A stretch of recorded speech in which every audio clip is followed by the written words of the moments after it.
تعارف شاعر فانی بدایونی، پیدائش 1879، وفات 1941۔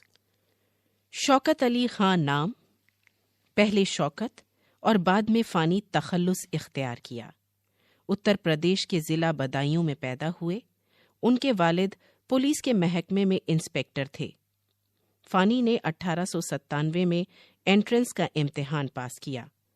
1901 میں بریلی کالج بریلی سے BA پاس کرنے کے بعد ملازمت اختیار کی۔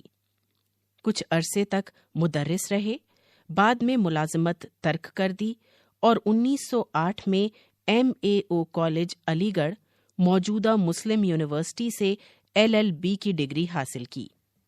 اس کے بعد لکھنؤ، آگرہ، اٹاوہ، بریلی اور بدایوں میں وکالت کی، لیکن فانی کو وکالت سے دلچسپی نہ تھی، اس لیے اس پیشے میں انہیں کامیابی نصیب نہ ہوئی۔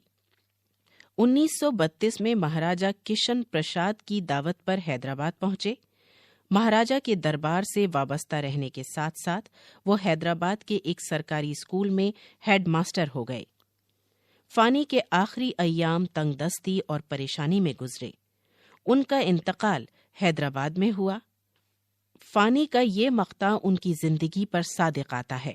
فانی ہم تو جیتے جی وہ میت ہیں بے گور و کفن، غربت جس کو راس نہ آئی اور وطن بھی چھوٹ گیا۔ فانی نے پہلی غزل 1890 میں یعنی 11 سال کی عمر میں کہی۔ ان کے والد شاعری کے خلاف تھے، اس لیے فانی چھپ کر شعر کہتے تھے۔